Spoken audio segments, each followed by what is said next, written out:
What's up, everybody? My name is Big Cam and welcome back to a Comically Boston breakdown episode. And today we are actually doing a half of season 1 of Peacemaker recap, and we're going to do episodes 1 through 4 today. And that would be episode 1 titled A Whole New World, episode 2 Best Friends for Never, episode 3 Better Goff Dead, and episode 4 The Choad Less Traveled. And then the second half of the season, episodes 5 through 8, will come out tomorrow in a second breakdown video. But I figured just do shorter videos just to keep them a little bit more reasonable for you guys to deal with than watching like a 2-hour video. Maybe I'll be able to get these done in much less time with just half and half. But I didn't want to then go and edit a 2-hour video and have my computer just chug to a halt and then not be able to upload it because it's this crazy 2-hour video, when I think I can get 2 videos done in less than an hour a piece. So that's what my goal is. So today we're going to begin the first half of Peacemaker Season 1 as we prepare for Peacemaker Season 2 to come out actually the day that this video comes out. So if you are waiting for Peacemaker Season 2 Episode 1 breakdown video, that should be coming out Friday afternoon at some point after the second part of this breakdown series is concluded. So Thursday morning this video should come out. The second half of Peacemaker Season 1 breakdown should come out Friday morning, and then Friday afternoon or evening sometime the breakdown for Peacemaker Season 2 Episode 1 will come out.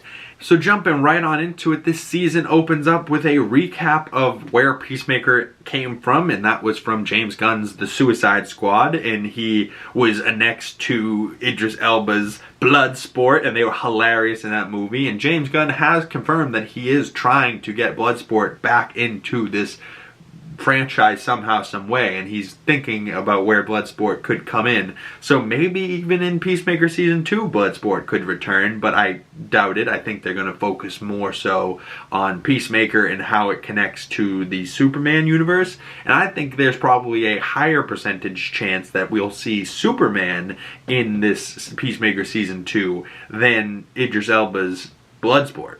But recapping a little bit of the Suicide Squad, Peacemaker did kill Rick Flag Jr., that is, with a shard of glass through the heart. And Peacemaker, what a joke, you know? And then he lost to Bloodsport at the end of the movie by, Bloodsport shooting smaller bullets through his bullet, which was something that Peacemaker had said he would do to him earlier in the movie. And so Bloodsport took his own idea and beat Peacemaker with it, shot him through the neck, and then a building collapsed on him, but Peacemaker somehow survived in the post-credit scene of that movie, and then he is in the hospital at the beginning of this season 1 of Peacemaker. And it's been about 5 months since he's been in the hospital, since the end of the Suicide Squad and the events of Corto Maltese, and before that 5 months and what happened at Corto Maltese, he was in prison for 4 years before that. So that's just a little bit of the setting. And we open on an x-ray of Chris Smith, and he's talking to the doctor like, hey, could you have upped the contrast a little bit? It looks like I'm not jacked at all in this picture. She's like, that's not what it's in. That's not important here. But the doctor says, after a building falling on you and getting shot in the neck, all they had is a replaced collarbone. He should consider himself lucky. And the doc tells him to rest his shoulder, but other than that, he's free to go. And he's like, free to go? What? And he doesn't buy that he's free to go. So he goes and talks to a janitor named Jamil, who we find out went to MIT and they smoked weed with while they were in the hospital. And now he's like, we're not friends, man. We just smoked weed one time together. And he's like, come on, man, you're cool. I can talk to you, right?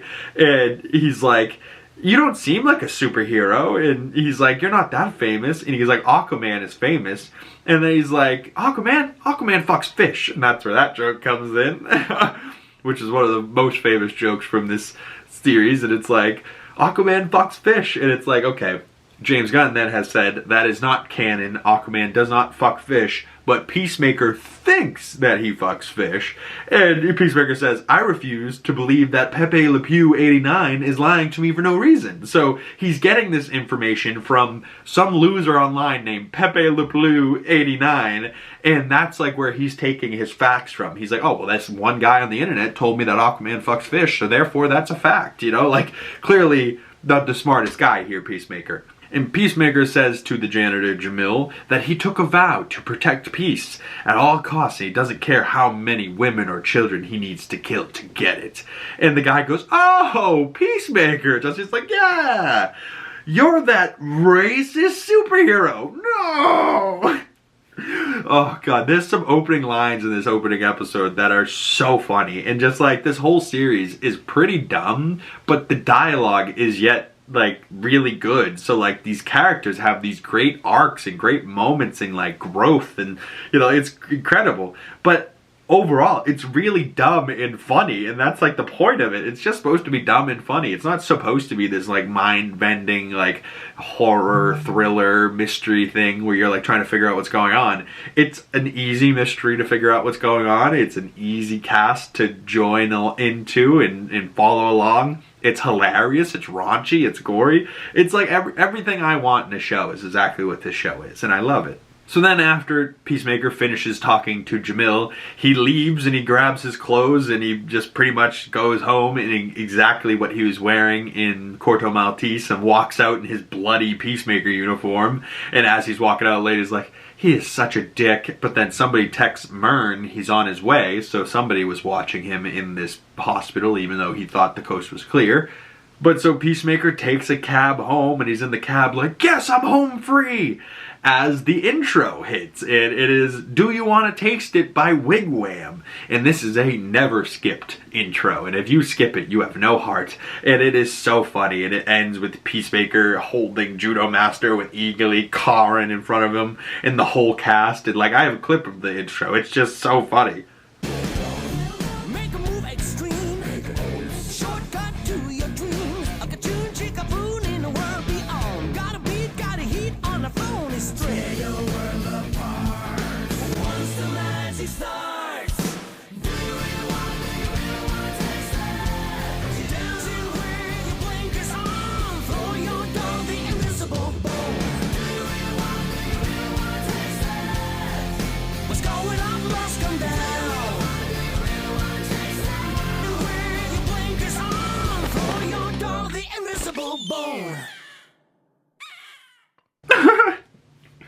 Dude, the intro is so funny. Throw your dog the invisible bone. Do you really want to taste it? And what goes on must come down. Do you really want to taste it? Oh, God.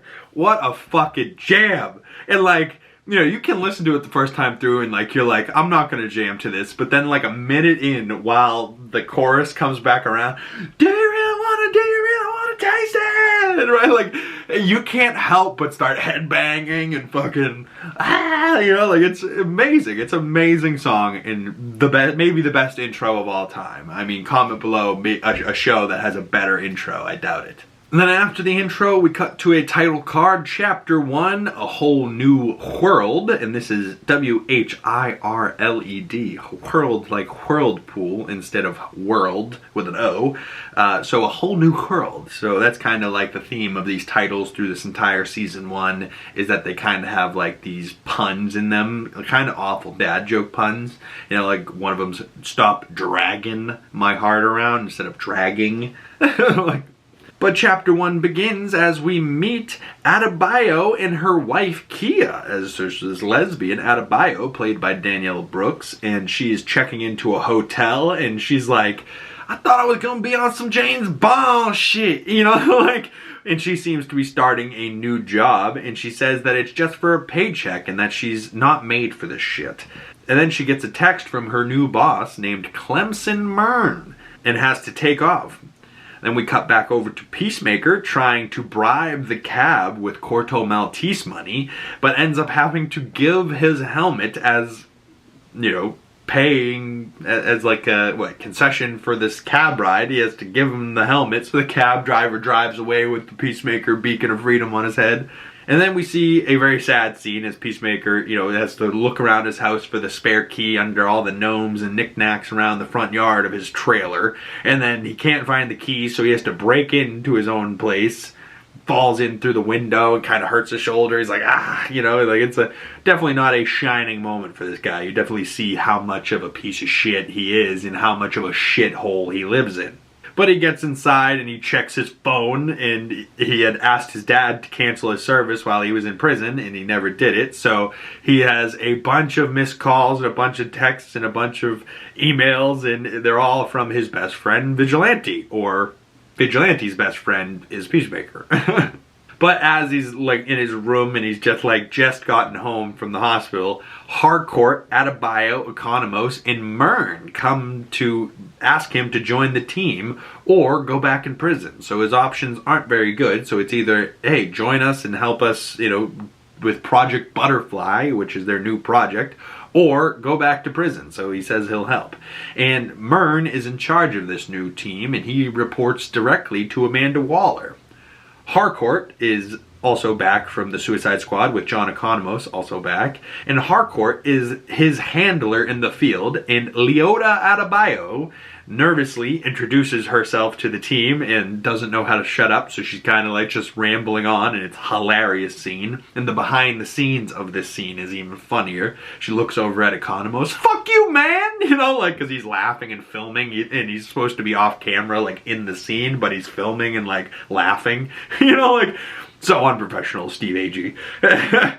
But so Peacemaker gets the rundown on the operation called Project Butterfly, and he's like, well, the last one was Project Starfish, and we fucking fought a giant alien starfish, so what are we fighting, butterflies? And nobody says anything. He goes, we're fighting butterflies, aren't we? But we will figure out what Project Butterfly means, but yes, it is much like Project Starfish, and it's very much so aptly named Project Butterfly. But when he has the moment of, oh, Project Butterfly, it comes back. It's a good moment. We also learn that he still has the bomb in his neck from the Suicide Squad, and they can track him from that, or jail is his option. So yeah, he's going to help them out, but he says he has to go over to his dad's to get Eagly first. And they're like, Eagly? And he goes, what, you guys don't do any research? He's my sidekick. So then we see Peacemaker goes to his dad's house, and we see his hilarious neighbor is like messing with him and like, you're a pussy, and talking mad shit to him. And then we meet Peacemaker's father, played by Robert Patrick, who John Cena did his first movie is Roger, and Robert Patrick was like the villain starring across from him in the movie The Marine, which John Cena says is some of his worst work of his career. But I loved it as a kid growing up, and I mean, I haven't seen it since. I'm sure it's not that great a movie, but as a kid growing up, a big fan of John Cena. The Marine, 12 Rounds, two great movies as far as I'm concerned. His dad has been watching Eagly for him, so Eagly's in the garage, and he goes to see Eagly, and he's his real best friend, and Eagly gives him a hug, and he's like, Dad, oh my god, Eagly's hugging me, and it's kind of like amazing. And for the first moment, you're like, is he getting a hug from a goddamn eagle right now? And he totally is. He's like, Dad, take a picture, but his father has already walked away. We then see that this team has the worst HQ in history, and it's pretty much just in a rundown place that they just kind of like leased out, and there's like spray paint on the front door as a frowny face, and like there's just a bunch of random shit on the inside of this place, a piano, but this is the headquarters for this team, so get used to it. And Harcourt and Economos are both there because they pissed off Waller because they helped Task Force X with Project Starfish, which we've seen at the end of the Suicide Squad. We then see Peacemaker talking to his father at the dining room table, and he makes his father die laughing, telling him a story about how Bloodsport is afraid of rats and was tortured by his father, and he has a bunch of scarring from getting tortured by rats, and that's why he's afraid of it. And it's like a sad story, and his dad is laughing so hard that he almost starts to choke and die on his own laughter, and he's like laughing so hard and like finally having a moment to bond with his father. And of course it's this terrible fucking story and just a terrible man his father is. But he goes, wait, don't tell me that this pussy in this story is the guy who beat you. And he kind of like just takes a bite of his cereal or whatever he's eating, and he's like, Corto Maltese is very confidential. And his father just like puts it together that this guy was the one who shot him and beat him. And he's like, how did I raise such a pussy boy like you? But then Peacemaker asks for some more gear, and he needs a new suit because his last suit was, you know, completely covered in blood, and he had just given away his helmet to some cab driver, so he needs a new beacon of freedom. So his father takes him into his storage closet, which looks super high-tech. It expands into this giant room, way bigger than this closet in this small house actually is. But this giant expanding room has a bunch of Peacemaker gear in it and helmets, and Peacemaker goes then to meet the rest of the team in a full gear at the restaurant, and he shows up full uniform, and he's like, hey, sweet cheeks, can I get a menu? You know, like, they're like, God, jeez, who is this fucking guy? We're out to fucking dinner to plan our next thing, and you're in your full costume and uniform, and he's like, what, it's new, I gotta stretch it out. We then see a weird busboy at the restaurant waving to him, and he's like, I think that's my friend something Chase's brother. I don't know, he's weird. But this is actually a character named Vigilante that we'll meet a little bit later. And he's all excited that Peacemaker's out of jail. Then, as they're leaving the restaurant, Adebayo calls bullshit on Eagly hugging Peacemaker, and he says, hey, if you don't want to believe in miracles, that's on you. And he says that he doesn't trust Myrn before butchering Adebayo's name. And he's like, see you later, Abishmola. And she goes, Adebayo. And he's like, Adebayo. You know, like, corrects himself like, I fucked up that name hard as hell. But it was just funny how confident he said the wrong name. See you later, Abishmola. And she's like, Adebayo. And he's like, my bad, you know? We then see Peacemaker driving around in the Peacemobile with Eagly, and he sees Harcourt walking by herself into a bar, and he pulls this weird U-turn and goes in, and Peacemaker tries to play it off as if it's just a coincidence they're both there. But Harcourt tells him to fuck off and that they are not on a first name basis, and it was creepy the way that he spun the U-turn and turned the corner like nothing happened, and he's still at this bar talking to her in full Peacemaker gears. Like, how is this guy so delusional that he thinks he's got a chance at all? And then as she's like talking to Peacemaker, this guy in the bar came over to talk to her, and she told him to go fuck off.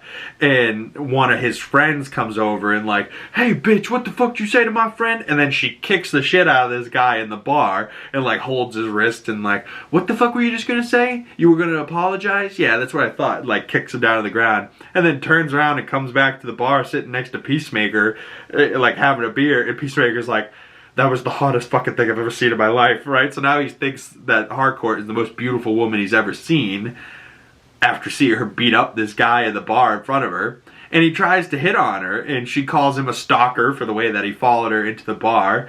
And he goes, look, I've been in prison for 4 years. I'm not looking for anything real here. I'm just looking for a little genital on genital action. And she says, well, go fuck yourself, Chris, right? This is like the only first name basis that they have at this moment, right? And she's, after calling him Chris and telling him to go fuck himself, she's going to return to calling him Peacemaker, and she's Harcourt until further notice. And it's kind of really sad because she's like, whether it's those assholes down there or you, I can't seem to just sit in the bar and have a beer in peace. You fuck. Like, why? Because I wear makeup? Like, go fuck yourself, right? And she leaves, ruining her nice little moment that she was just trying to have a beer by herself. But she also seems very sad and emotional on the inside, and she really needs a friend. So that really what this season and show is about to me is learning who the 11th Street kids are and how these misfits all have like this found family with each other through this group and this team. So she leaves, and then Peacemaker like looks around the bar and sees a woman staring at him, and then we cut to them fucking back at her place. And we cut over to Adebayo, and we find out that her mother is Amanda Waller, and that she's really been tasked to this group to plant a diary in Peacemaker's trailer, framing him for something. We then see, after Peacemaker has fucked this lady, that he starts dancing around in his underwear in her apartment to I Don't Love You Anymore by the Choir Boys, using a vibrator as a mic, which is just hilarious that like this jacked John Cena is in his tighty whities just, you know, singing around with this vibrator, right? Like, how unserious, but how funny. Like, but as he's like singing around, dancing in her apartment, out of nowhere, he hears a roar, and the woman started to attack him with a knife in this crazy apartment fight, wrecking the place. And then he jumps out of the window, leaping down, and like lands hard as hell. And he's like, ah, God, fuck, the doctor told me to take it easy. He's like hurting his shoulder. And then she leaps down after him, but she lands, you know, no problem. So it's like, okay, what type of creature is this woman? She's like roaring like a creature, you know, she's not like speaking like a human, you know, so she's definitely an alien at this point. We just don't know what kind of alien. And then Peacemaker has to crawl over to his car, and he makes it over to his car, but when he opens the door, Eagly gets let out, and then the alien woman starts running after him, and he's able to get his helmet on, and he says, activate sonic boom, just as she's about to get him, and giant sonic explosion goes off, and like the radius around him, and like all the cars go flying in the parking lot. The woman gets eviscerated into just splatter, and then, you know, he's sitting there like, what the fuck just happened? And he's still sitting in his underwear outside, and Eagly then drops a dead possum, and he's like, thanks, Eagly. And Eagly like scooches up next to him as he's like just sitting there, you know, like, what the fuck just happened? As we hear police sirens in the background, and this is credits on episode 1, and I was like, this is an insane way to end episode 1. But I just love that he says activate sonic boom, and we get like a powered version of his helmet. It's not just an accessory, it's an actual tool and weapon for this character. And it's funny that it's like this toilet bowl seat on his head, but we see how the sonic boom activation works, as it like creates a shield around his body and protects him, and then sends everything else flying. Crazy. And this won't be the last time we see sonic boom helmet this season. But also, every single episode in Peacemaker has a post-credit scene, whether it's, you know, a real thing teasing the next episode, or just something extra and something funny. And this post-credit scene is back when Peacemaker and his father were in the closet getting Peacemaker's gear and, you know, looking at the Peacemaker helmets, and Augie tells him that this Peacemaker helmet gives you scabies. And he's like, why would I want scabies? And he goes, challenge yourself. Every man should get scabies at least once in his life. And then that's the way the post-credit scene ends. But it was just funny that, like, this is what we want from our superhero television shows. We want post-credit scenes every episode, even if they're just little throwaway lines that got cut out of the episode, but are still funny enough to be added into the post-credit scene, you know? So it was great that this little thing was still included, but you can also see why it didn't need to be in the episode, but still fun that it's at the post-credit scene. But then we move on to episode 2, titled Best Friends for Never. And we open on Harcourt's phone ringing with caller ID, dumb shit, which I thought was funny as hell. I go, not dipshit, not fuckboy, not, you know, just caller ID, dumb shit, right? So whoever is calling, she picks it up, whatever she's answering, it's about to be some dumb shit. Hello, dumb shit, you know, like, and she answers, and it's Peacemaker calling her, which is hilarious, and he asks her, what the fuck's a butterfly? And she's like, what are you talking about?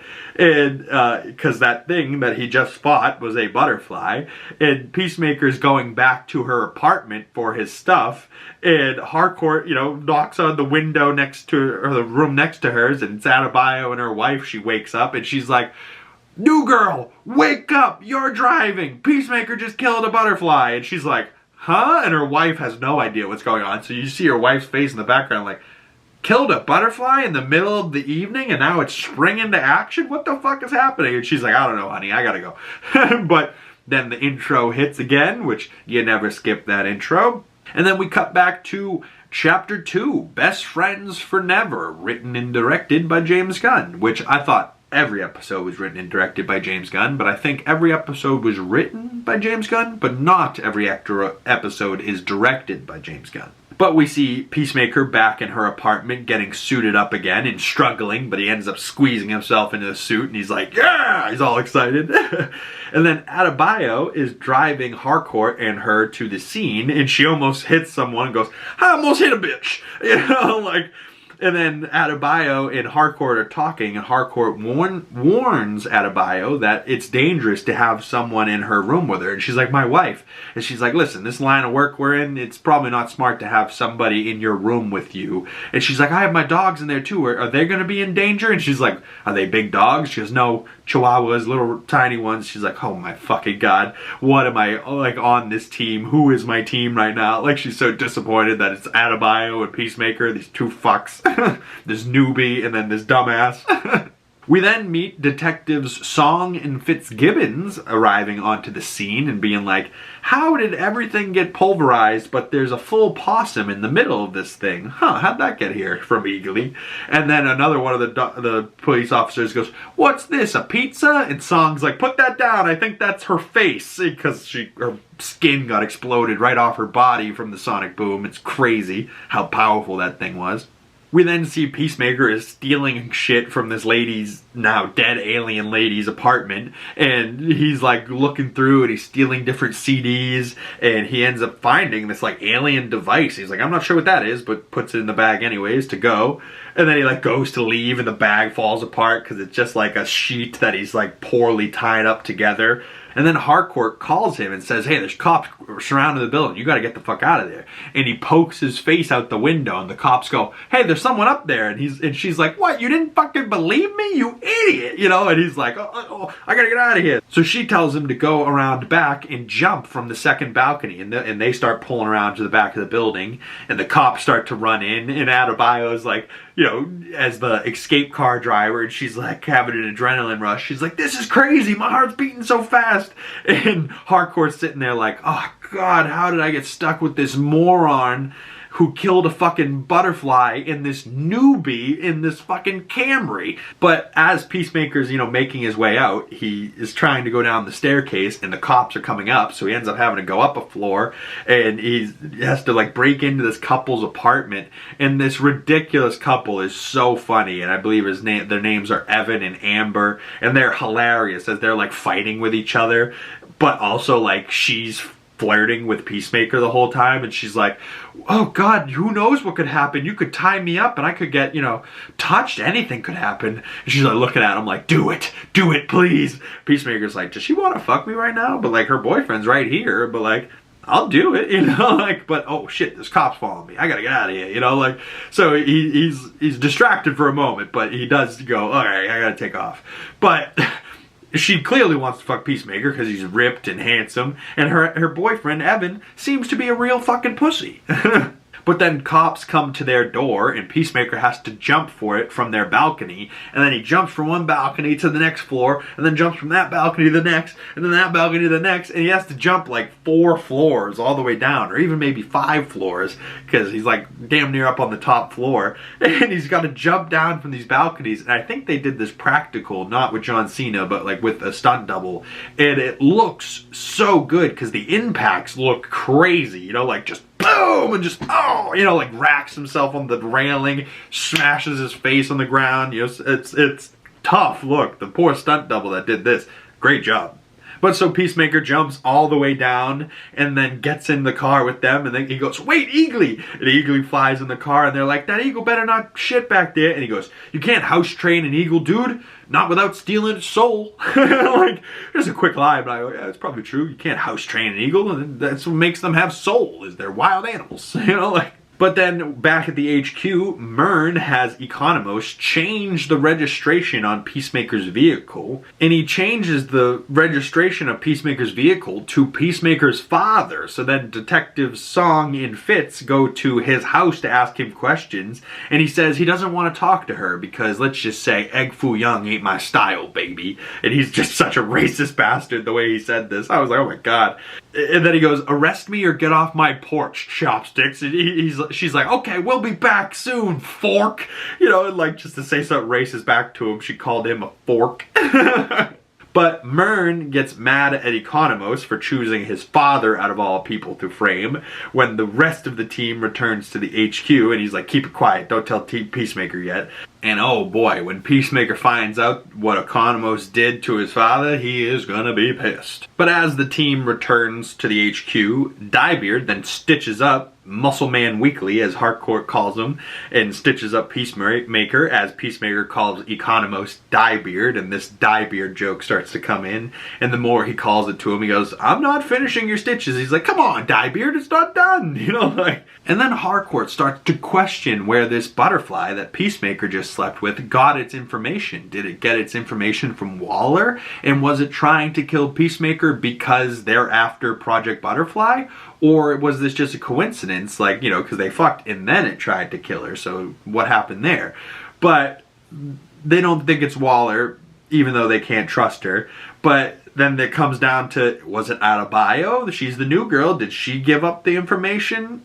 But then we find out that Peacemaker just left the top secret dossier out and open on her bed in the apartment when they were fucking. So that's where the butterfly got the information, was just from Peacemaker's dossier. And he's like, what was I supposed to do? Bring it home? No. He goes, and what was I supposed to do? Leave it in the car? No. I figured it was safer with me. He goes, so you're just let this random stranger read a dossier that just sucked you off? And he goes, she didn't just suck me off. We fully fucked, bro. You know, like.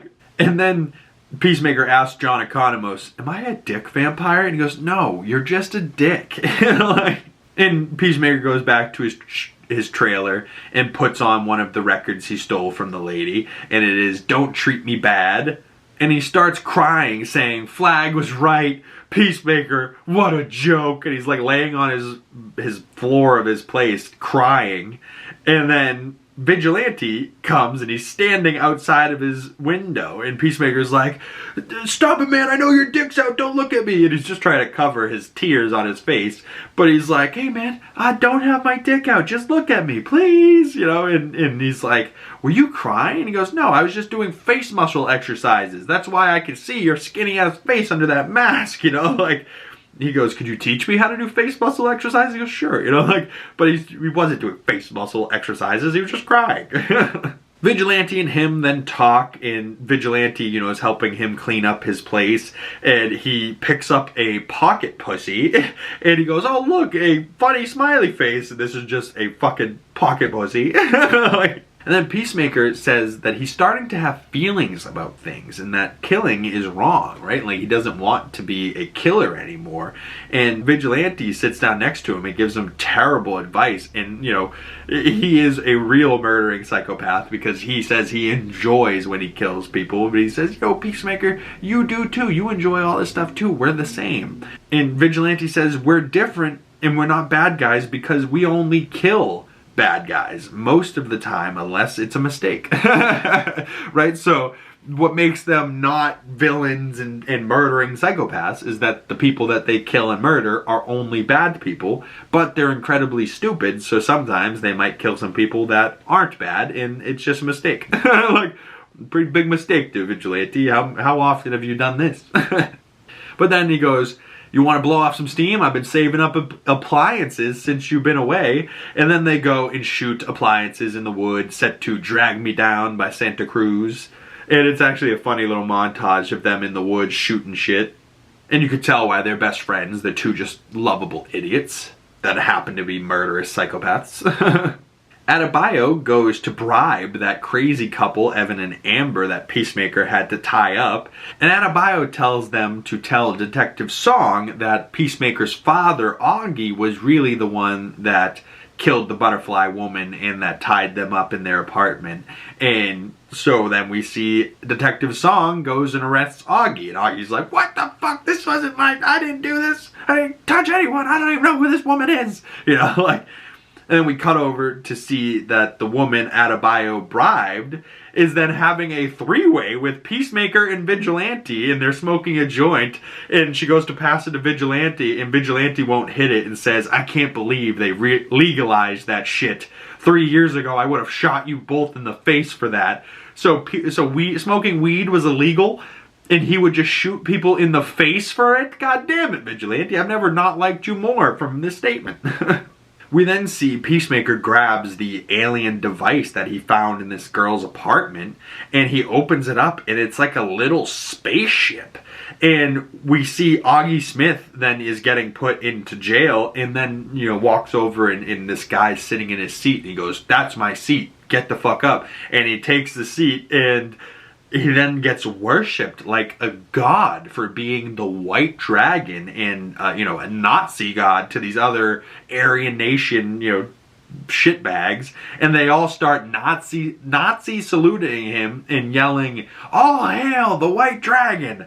Hail! Hail!" And they're all like throwing up the Nazi salute. And it's like, Jesus Christ, this is how episode 2 ends? Credits roll? And it rolls to Pump Up Kicks by John Murphy and Ralph Fiennes.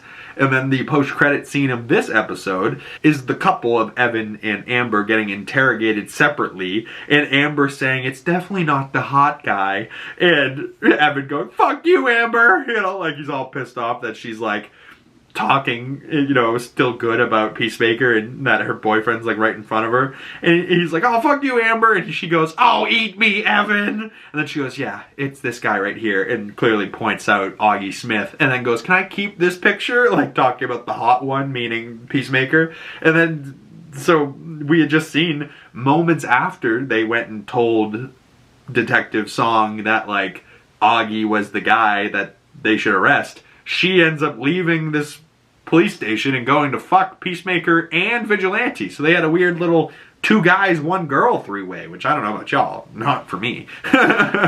Which then leads us into episode 3 titled Better Goff Dead. And we open on our team here loading up this big van truck, and Peacemaker saying, "Homunculi freak me out." And homunculi are like tiny miniature people, or like, you know, those little army size type figures, or maybe like Ant-Man size. And he's clearly been thinking about tiny people because he found this tiny spaceship, and he's, you know, thinking about who might be driving this. And then Adebayo and Harcourt then see Vigilante hiding behind a dumpster, and Harcourt tells him to get the fuck out of here. And just as she says, "Get the fuck out of here," he's walking away, but because he gets told to get out of here, he now turns around and comes right back. And he goes, "No, I won't now, fuck you." You know, like, and he tells Peacemaker none of them are the type to be become a friend, or very much so not a best friend type. And then he runs off, and Economos is like, "Isn't that the guy that's wanted for multiple murders?" And Myrn goes, "Nope, more important things, bigger fish to fry." You know, like, and then we cut to the intro, and it's like, oh, well, Vigilante's a murderer. Like, but so we cut to that legendary intro, which you never skip, and then we come back to Chapter 3, Better Goff Dead, written and directed by James Gunn, and we come back to them jamming in the truck to Power Train by Enemy Sue, and then we see Myrn starts to brief the team on their target, Senator Goff, and Goff is a butterfly, they think, and Adebayo is like holding the screen as she's like, you know, going through the pictures of like the briefing this team, and he goes, "Next picture, Adebayo," and she scrolls, and all of a sudden her wife's pussy's on screen, and Peacemaker's like, "Whoa, I didn't know you played for the Seattle lick a lot of pusses." Oh, God. Some of the shit that comes out of his mouth, I'm like, they're tongue twisters, but they're also so quick and chirpy, the way that they fly out of his mouth. Like, John Cena is incredibly quick. But also, that probably was in the writing. So, you know, just the delivery of it was so flawless and effortlessly. Like, ugh. But so we see Adebayo's wife's pussy for a second, and then she's like, we separated because Harcourt got in my head saying that it was dangerous to have her around, so I sent her to another apartment, so now we're exploring intimacy in new ways. And then it automatically added the photo from her camera roll onto this Dropbox thing, and Economos is like, "Oh no, yeah, see, you got to make sure it doesn't do that, you know, you got to set it so it doesn't do that." And she's like, "No, but it told me." You know, so then Myrn's like, all right, go back to the family. We see that Goff may be traveling with his family, and he says, if they are, we're gonna have to kill them too. And now Peacemaker is having second thoughts about killing kids, even though that kid looks like a butt baby, according to him. And he goes, "I even thought I was a butt baby until I was 14. We then see the character of Judo Master is Goff's bodyguard, and Peacemaker then makes a bullshit excuse that he doesn't think he'll be able to kill somebody without a dove of peace on the weapon. And they're like, are you fucking serious? He's like, it's one of the most important things to me. To be able to kill somebody is a dove a piece on the weapon. We then see Economos and Myrn are like setting up security cameras around this guy's property, and Economos asks Myrn about his dark past, and Myrn says a feeling, and this is big for him because he's never shared one before. And even though it's like something simple, it's like, oh, I feel a bit chilly. He goes, are you chilly? He goes, no, but I felt like saying it made me feel like I was growing, and it was a moment for big growth in my personality. And Economos is like, okay, what the fuck? And clearly Myrn's acting a little weird at this moment. In Harcourt and Peacemaker, now that it's nightfall and they're doing surveillance outside of Goff's house, they're having a little snack waiting for Goff to get home. And she's having some trail mix and she offers some to Peacemaker. And he takes the trail mix and puts back all of the pieces of the trail mix that are empty calories, he says. So he's clearly watching his figure and his carbs and his, you know, his calorie intake. And when having a snack, you can't have like the pretzels and all the other bullshit that's in a trail mix. And comment below, you know, if you're a trail mix type of person, which part of the trail mix is your favorite? For me, it was probably always the pretzels, or like, you know, those little square things that nobody likes. We then see Goff arrives home and Peacemaker isn't able to get a shot off before they go inside. And then they see through the window that the family, as soon as they're out of view of the bodyguard, starts acting so weird. So maybe the whole family is butterflies. But they're going to have to wait till the next morning when the family's eating breakfast. So they now have to camp out overnight. And then we hear Would You Love a Creature by Sister playing, and would you love a creature like me? You know, it's a great song. But this song plays as Peacemaker longingly stares at Harcourt before asking her how she got into this line of work. And they both got into this line of work because their dads. Her dad gave her first gun, and like his dad's a piece of shit, and they're, you know, they both ended up in this line of work because of what their fathers did. And we learn more about Harcourt's background a little bit. She was former CIA before she ended up with Waller, and now she's here. And Vigilante followed them to this op like a weirdo. All of a sudden we see him show up in the bushes, and they're like, Vigilante, what the fuck are you doing here? And then we see that the Goffs are definitely butterflies. As morning breakfast, they are having these like bowls of like porridge almost, that is like what the butterflies eat, and they like stick out these like long straw, like, you know, those like you'd blow into a straw and then it'd like unfold, or those like party favors where it's like, you know, like, and it makes a terrible noise, you know, but the thing unfolds out. That's kind of like what their tongues do. It like unfolds into like a slurping straw. And Peacemaker is, you know, supposed to be shooting them and freezes and can't kill them and can't kill the kid. And I think he's really like just thinking about like he doesn't want to kill children, but he really doesn't want to kill these children because Myrn hasn't told them what a fucking butterfly is. So he's like, he doesn't even know that they're aliens at this point. He's just like, fucking, I don't want to kill children just because you said so. Like, what the fuck? He only believes in killing children to keep the peace. But so Peacemaker freezes and Vigilante goes, hey buddy, slide over for a second. And Vigilante steps in and does it no problem because he is a murdering killer, and he hums as he kills the mom and the two children.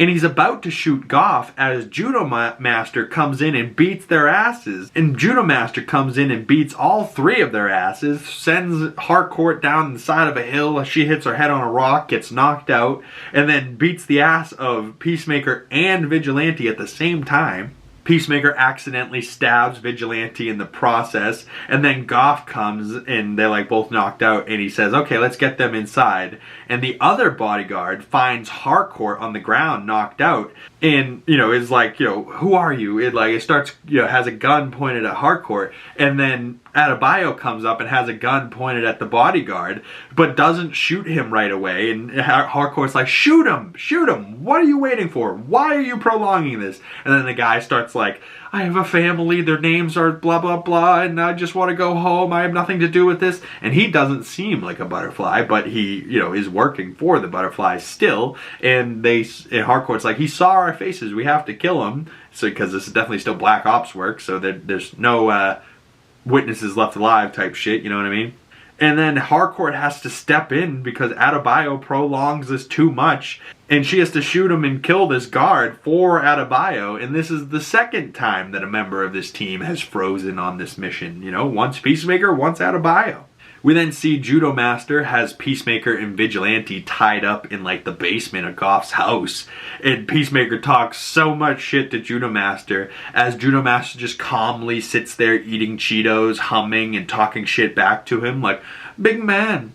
Oh, big strong man. You know, and he's just like, I fucking can see your dicks in that green suit, you fuck. What are you eating there, Cheetos? He starts like flicking them at him and kicking him and humming Cheetos at his face. And then 6 Feet Under by Kissing Dynamite plays as Harcourt, Myrn, and Adebayo enter Goff's house, and Goff tells Judo Master to take off and tell the rest of them at Glen Ty what happened here. And Judo Master flips off Peacemaker as he leaves, which is just a hilarious shot. And then Goff unmasks Vigilante, and Vigilante starts making faces so that they won't be able to recognize him in a lineup. And it's oddly effective, but so weird, but so funny. And Goff tortures Vigilante to get to Peacemaker, and Peacemaker's like, I won't give anything up. Do it. Do everything you can to him. And Vigilante's like, just maybe give him a little information? Like, come on, man, you're just letting me get tortured here. What the fuck? You know, like, and Goff starts to torture Vigilante by cutting off his pinky toe, but has dull shears, so can't get all the way through his pinky toe. And then we see Judo Master is escaping, and John Economos has to smash the truck into him to get him to stop, and, you know, to stop him from escaping and getting out with this information. So then Goff is trying to still cut off Vigilante's toe, and Peacemaker is able to wiggle himself loose, and he then gets a hold of a shotgun and says, eat peace, motherfucker, and shoots Goff's head off. As we then cut back to the crash with Judo Master and Economos, and Judo Master's like crawling away from the crash, you know, like just limping himself away, and Economos has to hit him in the back of the head with a tire iron and knock him out, and he says, Economos, motherfucker, Kia! You know, like, oh god, Steve Agee is so funny. I fucking love Economos. Peacemaker then unties Vigilante, knowing his real identity, and then they both see a butterfly crawl out of Goff's face, and Vigilante and Peacemaker see the butterfly for the first time as Myrn, Adebayo, and Harcourt blow up the door down to the basement to get in themselves, and that didn't go exactly as planned, as Myrn blew himself back, and it was like, oh, okay, but they're still able to now get downstairs. As music starts playing, and we see shots of Economos dancing over Judo Master's unconscious body, and the song is Push Push Lady Lightning by Bang Camaro, and Peacemaker goes, oh, Project Butterfly. And now 3 episodes in, we get our answer, what butterflies are and what Project Butterfly means. And he says, oh, Project Butterfly, as we see Goff, a butterfly, flying out of his head. And he's like, oh, a butterfly. Like, but an alien butterfly. But that's where credits roll on episode 3, and then we get the post-credit scene of this episode, as Vigilante had just shown up to crashing the party for Harcourt and Peacemaker, and Vigilante arrives to their op after following them, and Harcourt tells him, if you fuck up this mission, I will kill your whole family. And Vigilante says, oh, okay, good luck, a little late for that. And then there's this awkward pause, and then he goes, you guys got beer? You know, like, so he's Vigilante's family's dead, and this is definitely not true, I think, at least, because we see his mom in season 2. So Vigilante could just be lying here to cover up his secret identity still and protect his family, or he could just be a sick fuck with a twisted sense of humor, which is also likely, you know, like, you can't kill my family, they're already dead, you know, like, Jesus Christ, what the fuck? But then this is heading us into episode 4, the Choad Less Travel, which will be the last episode we're talking about today before we talk about the second chunk of the Peacemaker Season 1 episodes 5 through 8 in tomorrow's video, so stay tuned for that. But this episode opens with Beat the Bullet by Vane playing as the team is in the truck leaving a successful long night after things got a little messy, but in the end, they still accomplished their goal of taking out the Goff family and not letting Judo Master escape. So they took out all of the butterflies, and Judo Master didn't escape, and now they're on their way back to their, like, HQ. But Peacemaker informs the rest of the group that he's seen a butterfly fly out of this dude's head, and then they asked, what are we going to do with him, meaning Judo Master, and Vigilante and Peacemaker both spin around and point their guns at him, and they're like, no, you know, like, and then this cuts to the intro, which you never skip, which then leads us into the title card of Chapter 4, The Choad Less Traveled, written by James Gunn and directed by Jody Hill, which is just interesting that James Gunn didn't direct this episode. But the team back at the HQ in Myrn questions Peacemaker if his head's in the game, because right now, the world needs a son of a bitch, and you're the only one I got. And he froze last night, so he's trying to make sure he's fine. And he's like, all right, why don't you go home and get some rest, okay? We then see Peacemaker bring up Matter Eater Lad, which is a comic reference to Matter Eater Lad. And James Gunn did confirm that Matter Eater Lad is confirmed canon going forward in his DCU, which I was just like, Matter Eater Lad? He said that Batmite was not, but Matter Eater Lad is. Okay. We then see Adebayo apologize to Harcourt for choking last night, and Harcourt says, hey, if you want to do this job, you got to be able to make the hard choices when necessary. We then see Vigilante is driving Peacemaker home, and Vigilante thanks him for letting him get tortured, but he does this sarcastically, and he's like, hey man, I think you're a little butthurt the way you're saying it. And he goes, no, I'm really not, you know, like, but Vigilante brings Peacemaker to break into his father's house, because he says, I think my dad's got a helmet I could use, bring me to my dad's house. So he knocks on the door, his dad's not there, so he busts into his dad's house, and we see on the news, on the TV in his father's living room, we hear that a silverback gorilla is missing from the zoo named Charlie. So I wonder if that gorilla will come back, maybe next episode. Peacemaker steals a bunch of helmets from his father's closet, and we see our first glimpse at the White Dragon suit as Vigilante comes in, not waiting in the car, and he points out that there is gaps in his father's armor. Vigilante also asks Peacemaker, why is this closet so goddamn big? And Peacemaker says it's a quantum unfolding storage area outside of space and time, or some bullshit like that. And it's like, quantum unfolding storage area, which is definitely going to tie in this whole closet is going to be a big tie-in to like the portals and the alternate dimension type bullshit going on in the pocket universes that we explored in Superman. And this is going to directly tie into that, meaning Peacemaker Season 2 and Superman are much closer tied than we expected them to be. And Vigilante goes, oh wow, so your dad is a pretty brainy for a racist piece of shit.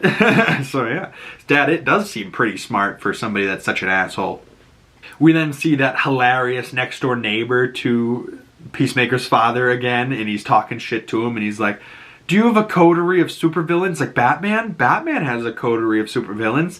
And he's like, Batman's a fucking piece of shit. He fucking puts these criminals who are terrible people in jail just for them to break out again and kill more people. How many people is Batman responsible for the deaths of because he didn't just kill the Joker? You know what I mean? Like, so Peacemaker makes a valid point, but also this guy's like, God, you're a fucking asshole. Definitely not a hero with that attitude, you know, you're definitely a supervillain. And then he also informs Peacemaker that you're going to end up like your father in jail. And Peacemaker's like, wait, what? My dad's in jail? And he freaks out calling Myrn, and he's like, I gotta go see my dad in jail. So then Vigilante drives him to go see his father in prison. But back at the HQ, we see Judo Master waking up, and Economos is supposed to watch him, and he seems like he's trying to make his escape, and you're like, oh boy, where's Economos? He should be watching Judo Master closer. We then see Adebayo goes to try to stop Peacemaker from seeing his dad in jail, but he goes in anyways, even though the things she was saying did kind of hit him at heart, but he goes, fuck it, my dad's still family, I gotta go try and help him. So he goes in to see him. And then Peacemaker compares himself to a grower, not a shower. And his father's like, did you just compare yourself to a Choad? Which is hence the title of the episode, The Choad Less Traveled. So Peacemaker is not only a Choad, but he is somebody that takes the road less traveled, so he's the Choad less traveled. And Peacemaker tells his father that, like, you know, he's the reason that they're in there and that the people he worked with switched their fingerprints, but don't worry, I'll get you out of here. And his father goes, I ain't no rat, but the first chance I get, I'm spilling everything. And he goes, I think that would make you a rat, Dad. You know, just factually, that would make you a rat. His dad's like, get the fuck out of my sight. We then see Adebayo is talking to Vigilante, and she, like, gets in his head that maybe he should make Peacemaker's father go away, because as long as Peacemaker's father exists in Peacemaker's life, Peacemaker will never get to be happy. So, as his best friend, he goes, okay, I gotta deal with this problem for Peacemaker. And also, you know, Adebayo just got in this murdering psychopath's head. So now Vigilante's like, oh cool, I gotta go murder fucking his dad. See you later, I'll be back. You know, like, you're like, oh fuck. Peacemaker then comes out of the jail and he's like, where's Vigilante? She's like, don't worry about him. And he's like, but Myrn told me to watch him. Don't worry about it, it'll be fine. I'll drive you home. So she goes to drive Peacemaker home so that he can get some goddamn rest because he hasn't slept in days. And he's like, God, I'm a fucking Choad. And she's like, well, I think you're the good kind of Choad. You know, like, and I'm just like, oh God, how many times could Choad be said in this episode? We then see Vigilante grabs a trash barrel and throws it into a window to get himself arrested. And they're like, why would you do that? He goes, I don't have to tell you that, motherfucker. And they're just like, get on the ground. He goes, okay. You know, like, and he just gets arrested. So he finds his way into the prison.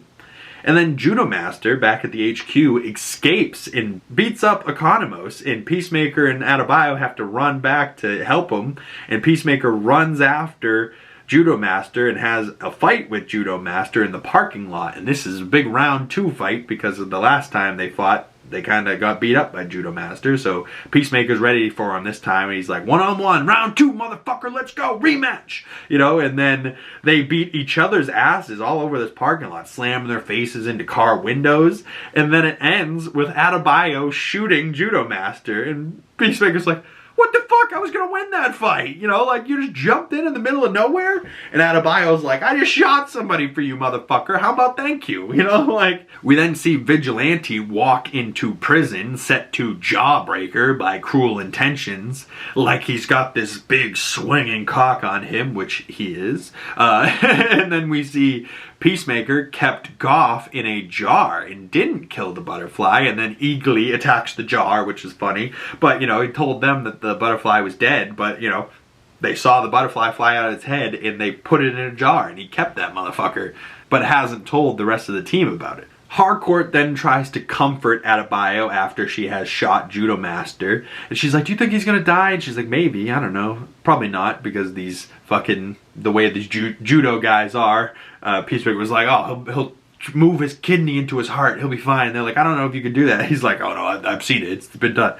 But this clearly is not type of shit Adebayo is made for. And then as Adebayo is like talking to her and stressed out, and she's like, God damn it, I shot a guy. I think I accidentally convinced Vigilante to go in prison and kill Peacemaker's dad. And she tries to just like slip it in. Harcourt's like, wait, what the fuck? And like, so then Myrn is disgusted with his group, and he's like, this isn't soldiers, this is the Apple Dumpling Gang, which is like a hilarious reference, I think, to the Apple Dumpling Gang and calling this team this group. And now they want to get Vigilante out of prison, and now the whole team knows Vigilante's identity because they have to look it up on the software, and they're like, Adrian Chase.